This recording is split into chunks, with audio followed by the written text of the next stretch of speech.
This may sound pretty obvious, but we would never plant carrot seeds and expect peas. And we would never put potatoes in the ground and think that peanuts are going to grow, right? That would make no sense at all. And yet, we do this every single day. Oh, what do you mean? Well, spring is in full swing where I am. The blossoms have already fallen and the gardens are being planted.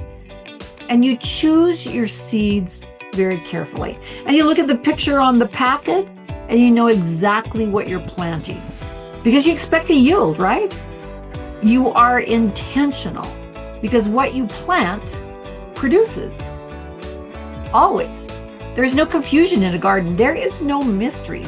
There is no hoping that it turns out to be something else. The seed already knows what it's going to be. But there are other seeds we are planting all day long, and the world is the soil. The question is, are we as intentional with those seeds? My friend, if this is the first time we've met, I'm Roseanne. And that's a critical question I want to ask you. These other seeds that we are planting, are we as intentional with those seeds?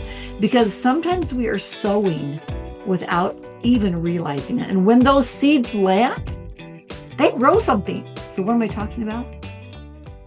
Your words.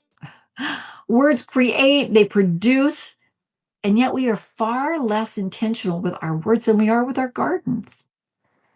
In my curriculum, I teach two different kinds of words, and I want you to kind of listen to these and feel into them a little bit.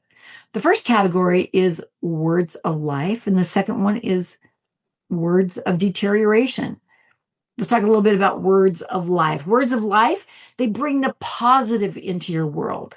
They're not fake.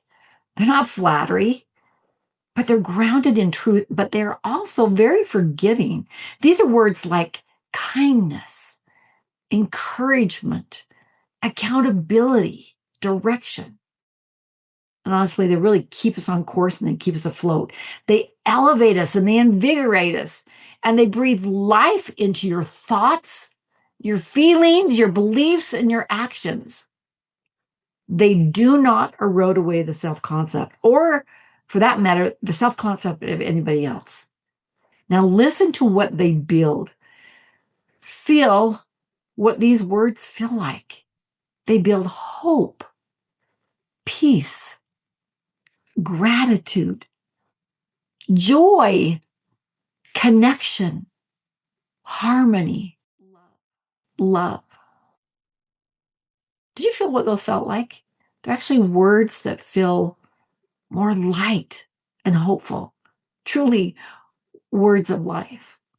Now there's the words of deterioration.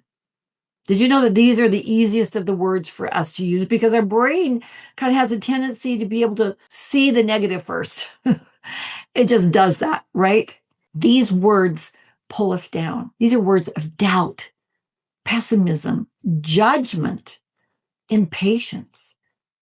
And they cut us, they tear us, and they diminish us. They carry the tone of ego and superiority and justification. And they slowly erode away your self-worth, your vision, and your belief of what's possible. Now listen to what they create and feel into what these words feel like.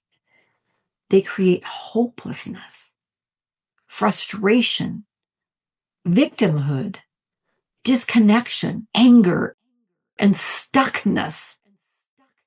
And here's the truth. They don't just describe your life, they shape it. So now we've all heard that phrase, sticks and stones may break my bones, but words can never hurt me.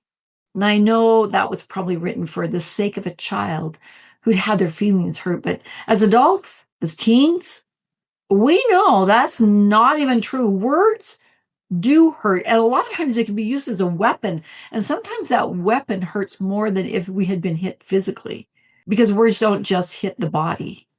They get recorded in the mind. Now I want us to stop and think for a second. Yeah, they might be recorded in our mind, but what are those things that we said to our brothers and sisters growing up? Do you remember the things we would say? They're recorded in their mind. Isn't that fascinating? And the things that have been said to us are recorded in our mind.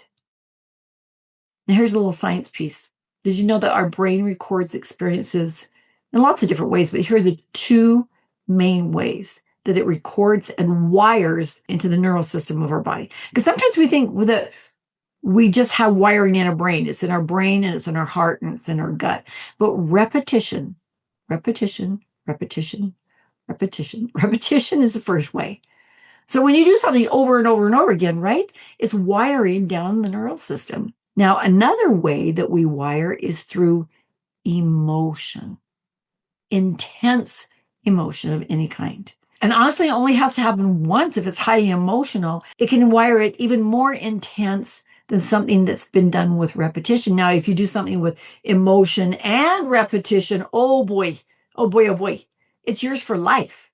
It's yours for life until you learn some ways to transmute it. But the things down our body can be the amazing things also, right? It's not all the hurtful.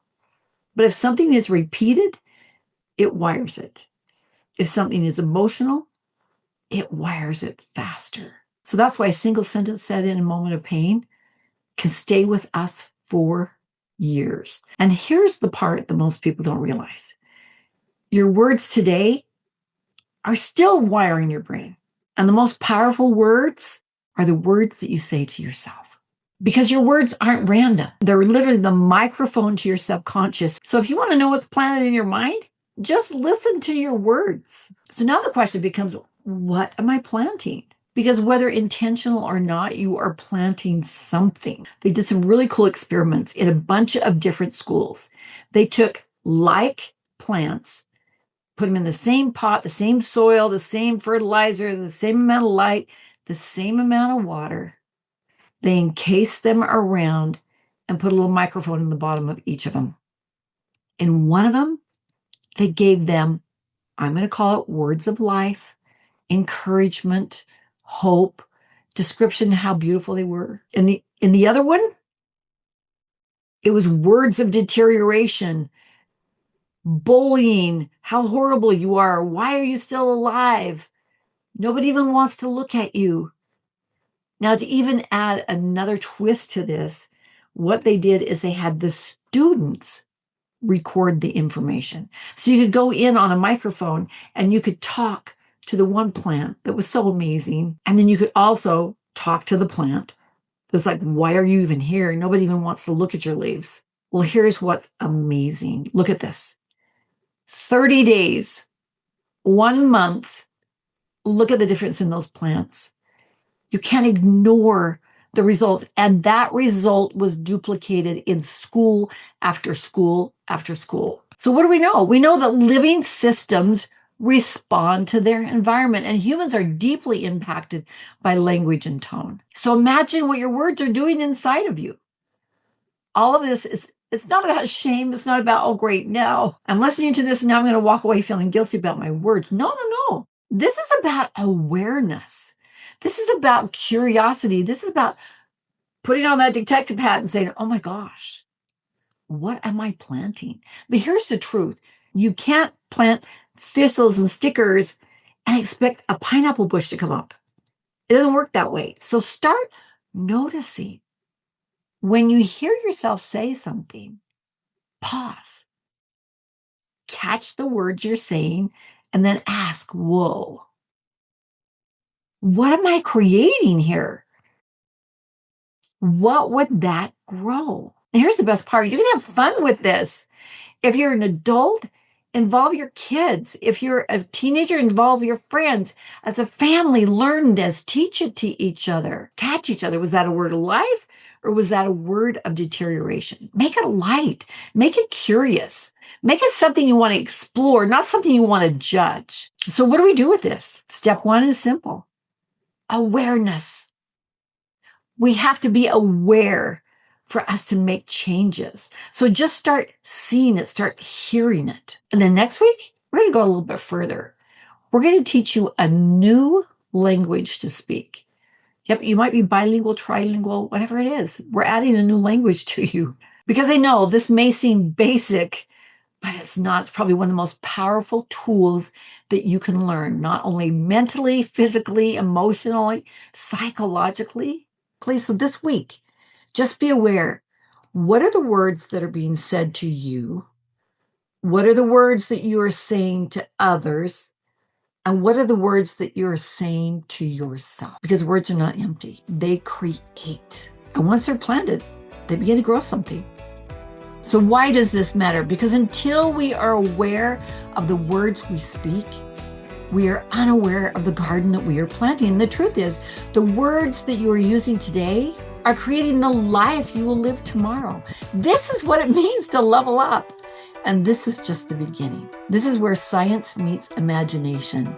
And if you enjoy fun, basic empowerment skills like this every week, hit the subscribe button and pass this on to somebody else that you know could use this. My friends, we are conscious creators and we create the life we want. We might as well have fun doing this together. So I hope you'll come along for this journey. All right, my friends, until next week, tally ho. See you then.